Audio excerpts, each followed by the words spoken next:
Hello student, today we will start our new topic, that is from the paper 1 unit 4 topic number 4.2. The name of the topic is sequence alignment. Okay, sequence alignment में हमें इसके दो examples देखने हैं, that is the pairwise sequence alignment and the multiple sequence alignment. Okay, so first we will see what is mean by the sequence alignment. अब sequence तो पता है कि कोई भी चीज़ को सीक्वेंस में लगाना. अब अलाइनमेंट मतलब क्या होता है? अलाइनमेंट मतलब होता है कि arrangement in a straight line और इन अ करेक्ट रिलेटिव पोजीशन. क्या होता है अलाइनमेंट का मतलब? कि किसी भी चीज़ को अरेंज करना इन अ स्ट्रेट लाइन या फिर उसको करेक्ट रिलेटिव पोजीशन में उसको अरेंज करना, that is known as the alignment. So what does the alignment means?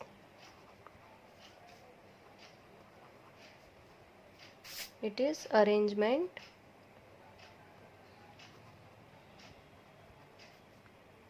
in a straight line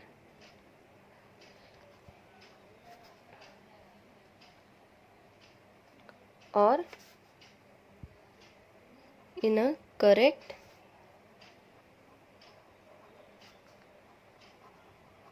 relative positions. Okay, अब सीक्वेंस अलाइनमेंट का मतलब क्या होता है? तो इसके पहले हमने 4.1 टॉपिक पढ़ा था जिसमें हमने बायो इन्फॉर्मेटिक्स के बारे में पढ़ा था. ठीक है, तो उसमें बायो इन्फॉर्मेटिक्स में क्या होता है कि with the help of the computer the biological data is understand. ठीक है, बायोलॉजिकल डेटा को अंडरस्टैंड करते हैं with the help of computer. तो ये जो सीक्वेंस अलाइनमेंट है, this term is also use in the bio informatics. ठीक है, ये भी with the help of bio informatics से किया जाता है. अब सीक्वेंस अलाइनमेंट में होता क्या है? It is a way of arranging protein और DNA sequence to identify the region of the similarities. Okay, ये क्या करता है सीक्वेंस अलाइनमेंट? ये अरेंज करता है किसको? प्रोटीन और डीएनए के सीक्वेंस को अरेंज करता है और उनको आइडेंटिफाई करता है उनके बीच की सिमिलैरिटीज और उनके evolutionary relationship between the sequence. Okay, so what is the sequence alignment? It is a way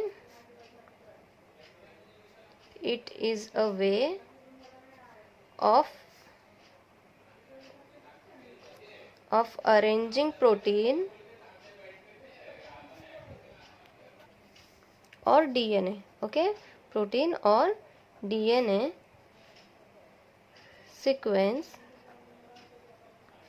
to identify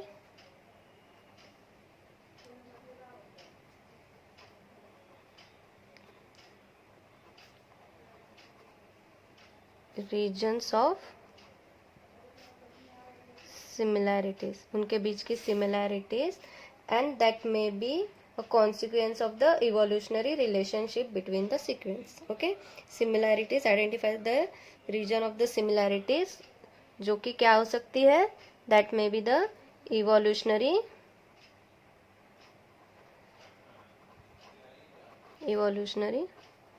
relationships.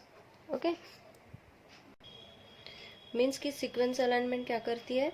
ये एक प्रोसेस है जो कि कंपेयर करती है एंड डिटेक्ट करती है the similarities between the biological sequence. ठीक है, ये क्या कर रही है? सिमिलैरिटीज निकाल रही है. ठीक है, so in this process the comparing and detecting. Okay, ये कंपेयर भी करता है और उसी के साथ साथ डिटेक्ट करता है. क्या? तो सिमिलैरिटीज डिटेक्ट करता है. तो किनके बीच में? Between the biological sequences. Okay, so अब ये कौन सी सिमिलैरिटीज डिटेक्ट करता है? ठीक है, अब ये कौन सी सिमिलैरिटीज डिटेक्ट करता है? So that will be depend on the goal of the particularities alignment process. ये किस पे डिपेंड करेगा? Particularity of the alignment process. So this detecting similarities, it will be depend on the goal of the particular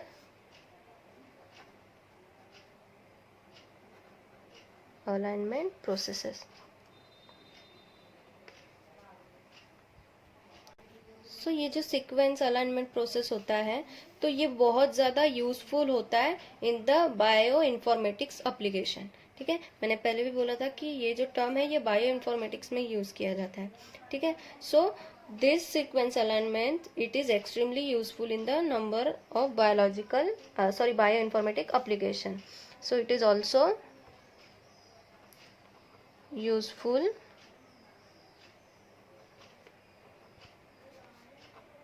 bio informatics applications. ठीक है, bio informatics application में भी ये use किया जाता है। अब हम एक एग्जांपल लेते हैं कि for the example the simple way to compare two sequence. ठीक है, अब हमें दो सीक्वेंस दिए गए हैं और हमें उन्हें कंपेयर करना है। ठीक है, of a same length is to calculate the number of the matching symbol. ठीक है, अभी हमें एक सीक्वेंस दिया है, suppose the sequence is A T T C G G A T C A, ये हमारा एक सीक्वेंस है। और दूसरा सीक्वेंस है A T T C G G C A C T and G A. ठीक है, अब इनमें आप लोगों को क्या क्या डिफरेंस दिख रहा है? यहाँ तक तो सेम था, बट यहाँ पे ये A and here the T, यहाँ पे सी और ये दोनों यहाँ पे सिमिलर नहीं है। उसी के साथ साथ यहाँ पे और एक सीक्वेंस है that is the C and G, ये भी यहाँ पे सिमिलर नहीं है। तो ये दो सीक्वेंस यहाँ पे तीन सीक्वेंसेस यहाँ पे सिमिलर नहीं है। ठीक है, इसमें ये तीन सीक्वेंस सिमिलर नहीं है। सो जो वैल्यू होती है that measures the degree of the sequence similarity, ठीक है, जो सिमिलैरिटी मेजर करती है that is known as the alignment score. Okay, that is known as the alignment score of, अब हम दो सीक्वेंस का देख रहे हैं इसलिए of the two sequence. So the two opposite value corresponding to the level of the dissimilarities between the sequences is usually refers as the distance between sequences. ठीक है, जो दोनों के अपोजिट वैल्यू का जो डिस्टेंस होता है, जो डिससिमिलैरिटीज होती है, उसको क्या रिफर किया जाता है? Distance between sequences. So the number of the non matching character, अब यहाँ पे ये नंबर कितने नंबर्स है? ये 1 2 3, यहाँ पे भी कितने हैं? 1 2 3। So this non matching number characters is called as the Hamming distance. Okay, इसको क्या बोलते हैं? Hamming distance. So we can write, हम इसका आंसर किस टाइप से लिख सकते हैं? So the Hamming distance is equal to 3। हम इसमें कैसा लिख सकते हैं? हेमिंग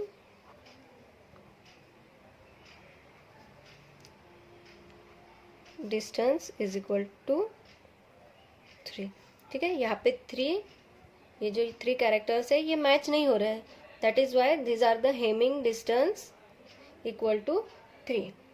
सो क्या देखा हमने एग्जाम्पल में कि हमने दो सीक्वेंसेस लिए, ठीक है, उनको अरेंज किया, बट हमने देखा कि इनमें से जो 3 सीक्वेंस है दैट आर नॉट मैचिंग। ठीक है, वो नॉन मैचिंग सीक्वेंस है। So that's why they are called as the Hamming distance. Okay, so the value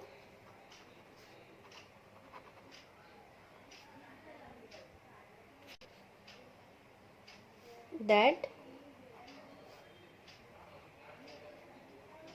measures the degree of sequence similarities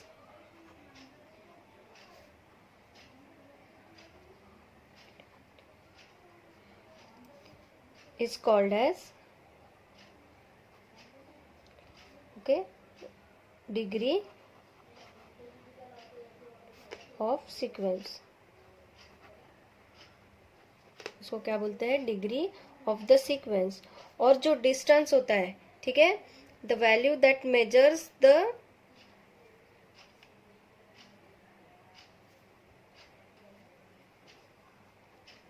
value, okay, opposite, कौन सी? Opposite value corresponding to the level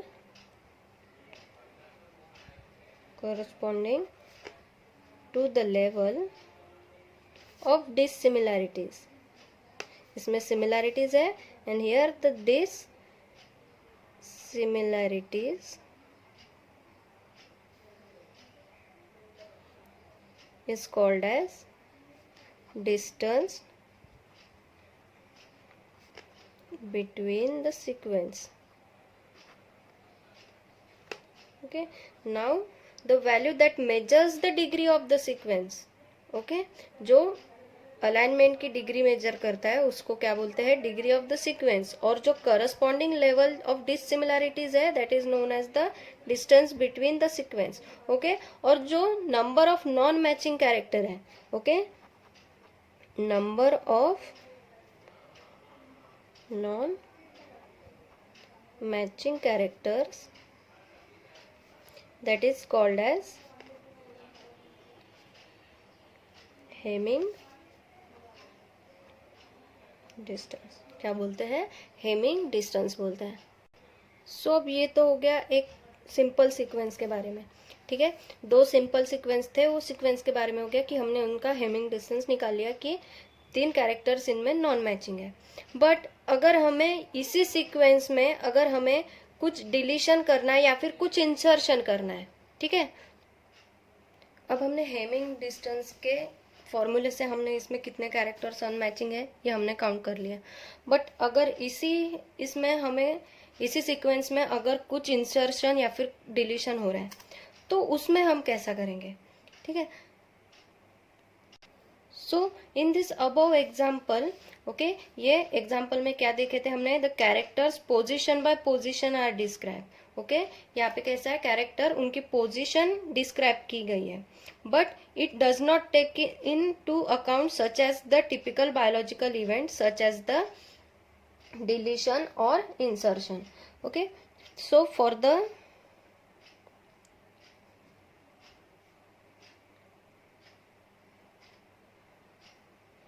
the deletion and insertion,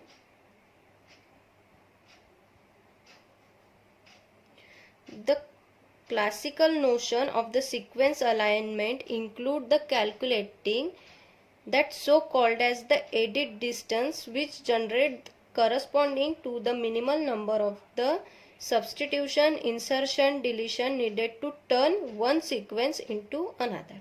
ठीक है, तो क्या होता है कि जो सीक्वेंस अलाइनमेंट होता है जिसमें कि कैलकुलेट करना है तो उसे किस स्टेप से कैलकुलेट करेंगे. सो इट इज कैलकुलेटेड बाय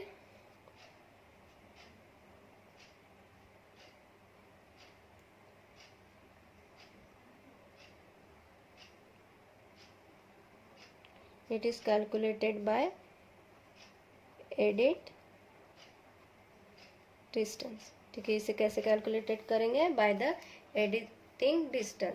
तो कैसे करेंगे, तो इनमें से क्या करेंगे हम, corresponding to the minimal number of substitution. ठीक है, कितने सब्स्टिट्यूशन ऐड हुए हैं, कितना इंसर्शन हुआ है और कितने डिलीशन हुए हैं इन वन सीक्वेंस. तो इसे हम इस फॉर्मूले से निकालेंगे. सो सपोज हमें एग्जाम्पल दिया है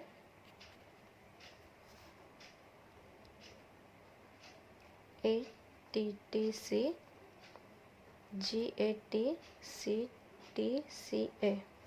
and second example is GATTC. Here the GAACT.